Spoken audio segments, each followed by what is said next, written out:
बार बार बच्चा परेशान है, अकाउंटिंग पोस्टुलेट क्या है? तो इसे कहते हैं अकाउंटिंग की मान्यताएं। मान्यताएं का मतलब कि कोई फैक्ट नहीं है लेकिन यह मान के काम किया जाएगा। तो अकाउंटिंग की मान्यता क्या है? अकाउंटिंग की मान्यताएं लगभग 300 से ऊपर बातों को मान के किया जाता है, लेकिन इन सारी बातों को एक 3 शब्दों में मिला दिया जाता है। तो कौन सी मान्यता है? जैसे अगर बुक्स में केवल परचेज दिया हुआ है तो क्रेडिट परचेज मानते हैं, केवल सेल दिया है तो क्रेडिट सेल मानते हैं।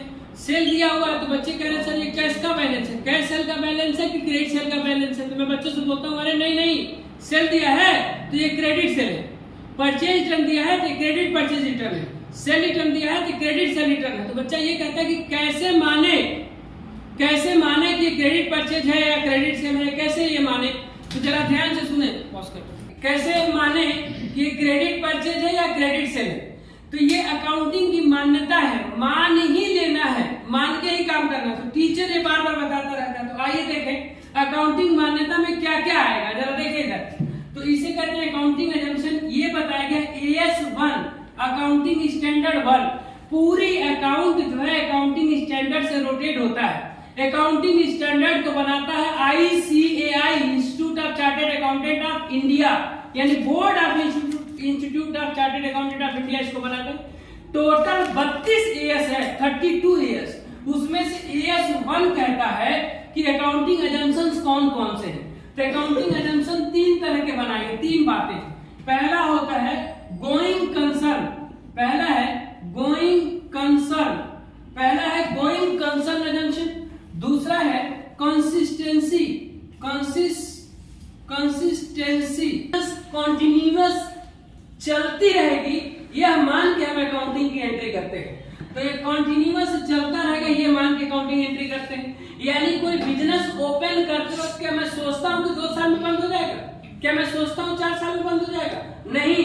जब हम एसेट परचेज करते हैं, बिजनेस स्टार्ट करने के लिए, तो तहे दिल से बनवाते हैं। क्या सोचते हैं कि मेरी बिजनेस कॉन्टिन्यूअस रन होती रहेगी, यह मान के हम अकाउंटिंग बिजनेस में स्टार्ट करते हैं और अकाउंटिंग की एंट्री भी करते हैं।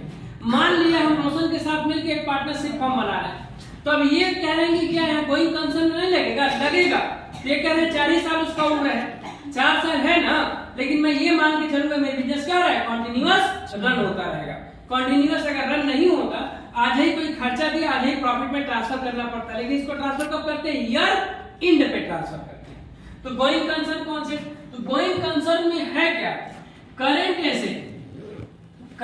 एसेट्स एंड फिक्स एसेट के बीच का अंतर जो है गोइंग कंसर्न कॉन्सेप्ट में, करेंट एसेट और फिक्स एसेट के बीच का जो अंतर बताता है कौन बताता है? गोइंग कंसर्न ही बताता है।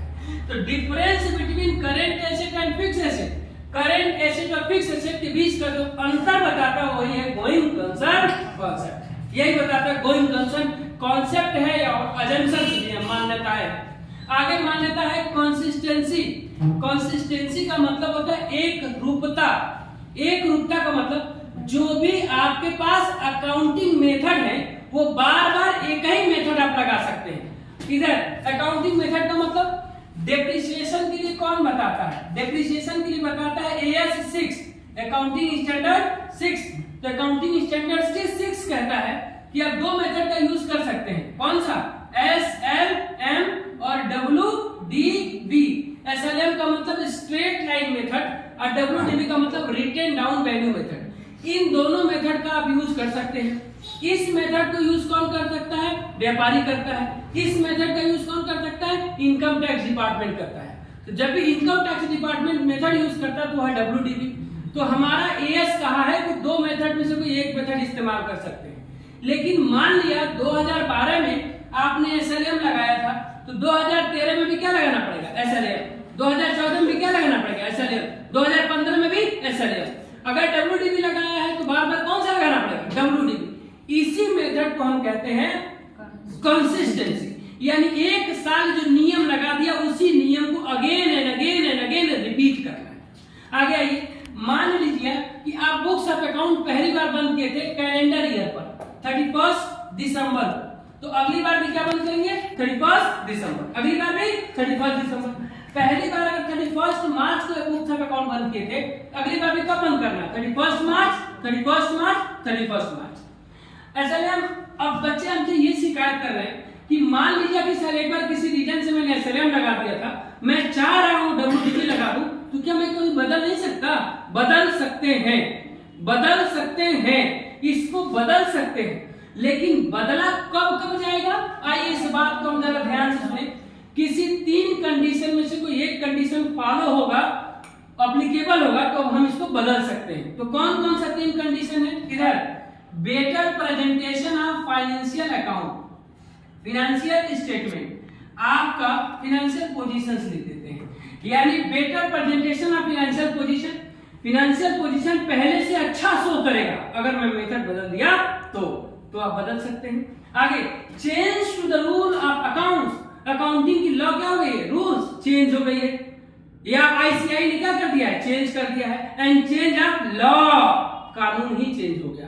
तो क्या हो गया? 3 changes, better presentation of financial statement, change to the accounting rules, और अकॉर्डिंग टू लॉ या गवर्नमेंट की पॉलिसी क्या हो गई हो? बदल गई हो। इन तीनों कंडीशन में से कोई एक कंडीशन फुलफिल होगा तो हम इसे क्या कर सकते हैं? बदल सकते हैं। लेकिन कैसे जानेंगे कि कौन सा कंडीशन फुलफिल हुआ है? इसके लिए बैलेंस शीट के नीचे, बैलेंस शीट, ये बैलेंस शीट है, इसके नीचे जो नोट लिखा जाता है उसे कहते हैं फुट नोट। तो इस यहाँ नोट लिख के लिख देंगे कि कौन सा कंडीशन अप्लाई हुआ है, कि पहले हम मेथड लगाते थे एसएलएम और आज लगा रहे हैं डब्ल्यूडीपी। कौन सा मेथड अप्लाई हुआ है कि पहले बनाते थे कैलेंडर ईयर और आज बना रहे हैं फाइनेंशियल ईयर। कौन सा नियम अप्लाई हुआ है? इन तीनों कंडीशन में से कोई भी एक कंडीशन फुलफिल होगा तो लिख देंगे, इसको बैलेंस शीट के नीचे फुटनोट में आके लिखना पड़ेगा। तो ये हो गया आपका कंसिस्टेंसी। एक और होता है एक्रूअल कॉन्सेप्ट, एक और होता है एक्रूअल कॉन्सेप्ट। एक्रूअल कॉन्सेप्ट है एक मैट्रिटिक कॉन्सेप्ट आता है, उसी का बेस्ड है ये एक्रूअल कॉन्सेप्ट, कि जो आपने मान लिया कि मैंने 5 लाख रुपए का सामान बेचा, इनको बेच दिया 3 लाख का उधार और उनको 2 लाख का, इनको 3 लाख का कैश है, इनको 2 लाख का उधार। तो उधार वाला किसमें आ जाता है? एक्रूअल कॉन्सेप्ट में, कि मिलना बाकी। एक्रूड का मतलब ही क्या होता है? कमा लिया लेकिन मिला नहीं, तो एक्रूअल कॉन्सेप्ट। तो एक्रूअल है मतलब मिलने वाला है, वो भी आपकी एसेट है, ये मान के एंट्री पास करिए। तो चलिए जी, जो मिल गया वो तो आपका है ही, जो मिलने वाला है वो भी आपका है, ये मानिए, तो ये भी आपका क्या हो गया? मान्यता हो गया। इसी को कहते हैं अकाउंटिंग पोस्टुलेट या अकाउंटिंग मान्यता, लेखांकन की मान्यताएं। तो लेखांकन की मान्यताएं बताई गई AS 1 में। ये 3 चीजें कवर इसमें करती है। ओके।